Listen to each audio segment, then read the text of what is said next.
Hello, hi everyone. This is me Aradhna Singh and you're watching on your favorite channel Aradhna Singh Banker Easy English. Hi everyone out there. कैसे हैं आप सब? Well, I am here today to make you learn smart English. When you deliver your speech, it should sound just very much confident. When you have your conversation with somebody, it should sound great, good, sumptuous. Some good words should flow from your mouth. I'm not here to teach you today. Come here, go there. No, this is not at all smart English. You should learn smart English, advanced English और standard English. अब तो मुझे हिंदी में भी बात करनी है क्योंकि मुझे बहुत सारे कमेंट्स आ रहे हैं कि मैम हम हिंदी व्यूअर्स भी आपकी इंग्लिश समझना चाहते हैं, सो इसलिए मुझे हिंदी में भी बात करनी होगी. इसलिए मैं हिंदी और इंग्लिश दोनों में बात करूंगी because I have to address my both the audiences who are making an attempt to learn fluent smart confident English. Okay, start करने से पहले please hit the bell icon and don't forget to like, share and subscribe my channel. Okay, now let's start. जैसे मैंने कहा, my Hindi viewers are making an attempt to learn smart and fluent English. मैंने क्या word use करा? Attempt. अब attempt की जगह हम क्या यूज करेंगे? एडवांस इंग्लिश या स्मार्ट इंग्लिश बोलो या स्टैंडर्ड इंग्लिश बोलो. हम यूज करेंगे वर्ड एंडेवर. कौन सा वर्ड यूज करेंगे? Endeavour. You are making an endeavor to learn smart, fluent English. I am making an endeavor to make you learn smart, fluent English. है ना? अब देखिए, endeavor से ही मैंने आपको दो तीन चीजें समझा दी, दो तीन sentences बना दिए. इसकी pronunciation है endeavor, endeavor, और spelling है endeavor. आप देख सकते हैं स्क्रीन पर. Now next word is, which was the next word? My next word is fix. Which is my next word? Fix. अब जैसा हम बोलते हैं, प्रॉब्लम सॉल्व कर दो यार, मेरी ये प्रॉब्लम सॉल्व नहीं हो रही है, तो हमें क्या करना है? हमें सॉल्व नहीं बोलना है, हमें बोलना है fix. I want to fix this problem. I need to fix the dent in my car. हमें वर्ड यूज करना है फिक्स. कौन सी वर्ड यूज करना है? फिक्स. अब ये हुई स्मार्ट इंग्लिश, ये हुई स्टैंडर्ड इंग्लिश, ये हुई एडवांस इंग्लिश. जस्ट बिकॉज कि हम जो बेसिक इंग्लिश है उससे थोड़ा हटकर बोले, तभी तो भीड़ में अलग दिखोगे ना यार. ऐसे कैसे, फिर तो भीड़ के साथ ही चलोगे. थोड़ा अच्छा दिखना है, थोड़ा कॉन्फिडेंट दिखना, थोड़ा स्मार्ट बोलना है, थोड़ा स्मार्ट दिखना है. इसलिए हम यूज करेंगे smart English, advance English. So the third word जो हम प्रैक्टिस करेंगे, माई थर्ड वर्ड इज जज. Which is my third word? जज. जज करने से जज साहब को मत समझ लेना. जज means to form an opinion about somebody. Don't जज me for my looks, don't जज मी फॉर व्हाट आई से. मतलब मेरे लिए कोई ओपिनियन मत बनाओ, मेरे लिए कोई धारणा मत बनाओ कि क्या कह रहे हैं, कैसे कह रहे हैं, क्यों बोल रहे हैं. No, you should not form an opinion about me. Rather, I would say you should not judge me for what I am doing. Right? So my third word is judge. Which is my third word? Judge. Okay? I hope you have learned three words. Endeavor, first. Second is fix. Okay? And third is judge. Now, my next word would be it's not my cup of tea. मेरे बस की बात नहीं है. Teaching English is my cup of tea. Definitely teaching English, teaching you spoken English is my cup of tea. Okay, so this is the word. It's not my cup of tea. Okay, watching football is not my cup of tea. So I never watch it. मुझे football देखने में कोई interest नहीं है. It's not my cup of T का मतलब है, आप देख सकते हैं स्क्रीन पर, it's not my cup of T का मतलब है जिसमें आप इंटरेस्ट नहीं है, which is not of your liking. जिसको आप लाइक नहीं करते, जिसमें आपका इंटरेस्ट नहीं है, उसे हम कहेंगे it's not my cup of T.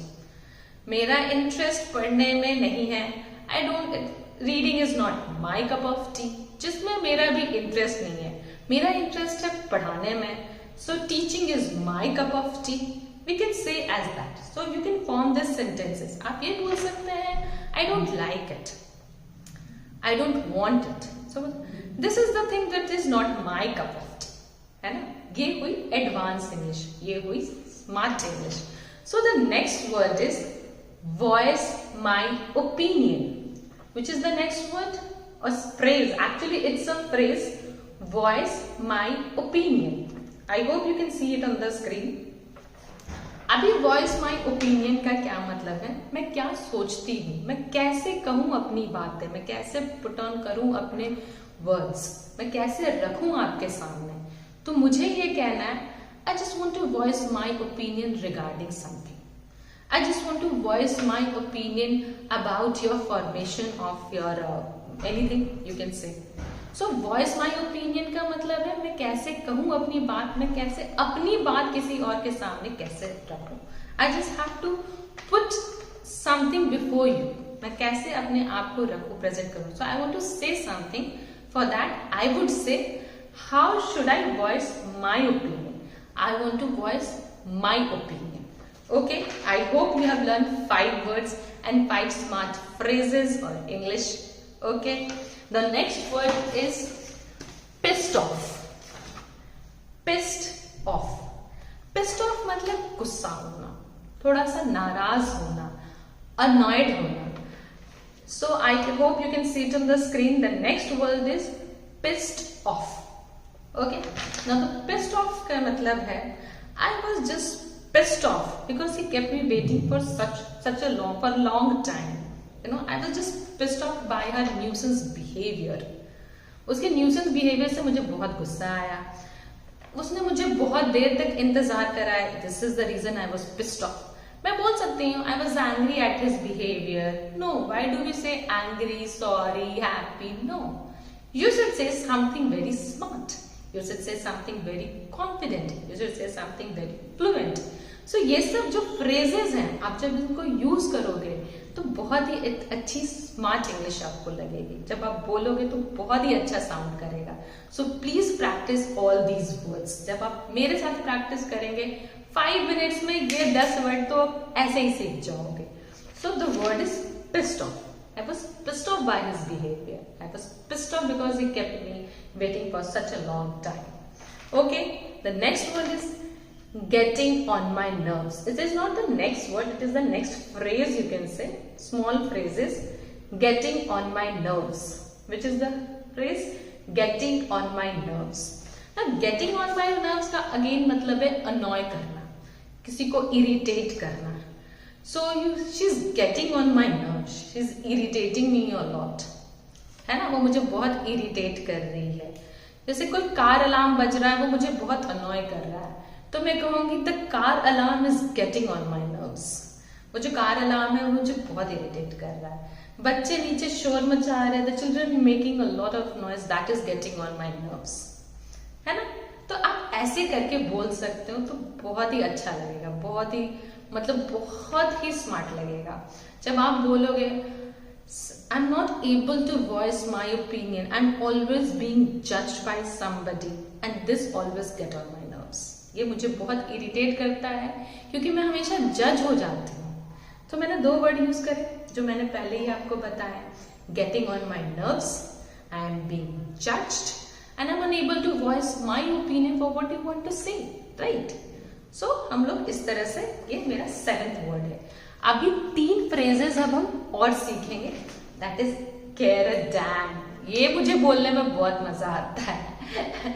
Literally, when you have to say something, I don't care, right? अभी बोलते हैं मुझे तुम्हारी परवाह नहीं है, मुझे इस चीज की परवाह नहीं.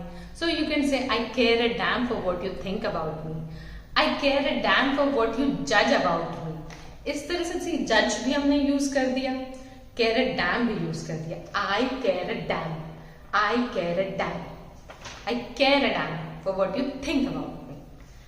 Next word is a day off.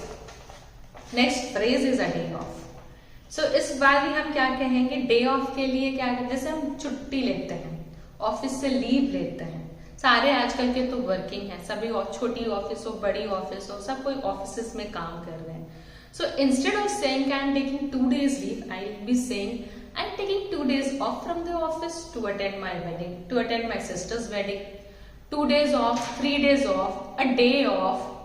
So day off is your phrase. आप उसको 2 days कर दो या 3 days कर दो या 4 days कर दो, सो आप बोलोगे डे ऑफ। आप 1 2 3 के लिए डे ऑफ यूज कर सकते हो। सो this is something a very smart phrase, very smart English. So the last word is catch you later, catch you later, catch you later like see you again। मैं बाद में आपसे मिलता हूँ, आप अभी ये काम कर लो, मैं बाद में मिलता हूँ। I'll see you again after a long time, I'll see you again after you do this work। So instead of saying I'll see you again, we will say I'll catch you later। What should I say? I'll catch you later, go and have your dinner, I'll catch you later, go and play, I'll catch you later। I hope ये 10 words, ये 10 phrases of English सीख के आप smart और confident तो हो ही गए होंगे, और उससे आप बहुत बहुत अच्छी इंग्लिश, एक स्मार्ट इंग्लिश, एक स्टैंडर्ड इंग्लिश और बहुत ही फ्लुएंटली बोल पाएंगे। Please learn this advance English, please practice them as much as you can, so that when you have conversation with somebody, he should really praise about it, he should really appreciate your conversation। So keep watching my channel and keep learning। Okay, that's all for today। I'll be back with some more phrases in my next video. Until then, stay tuned। Shubh Ratri, Shabba Khair guys।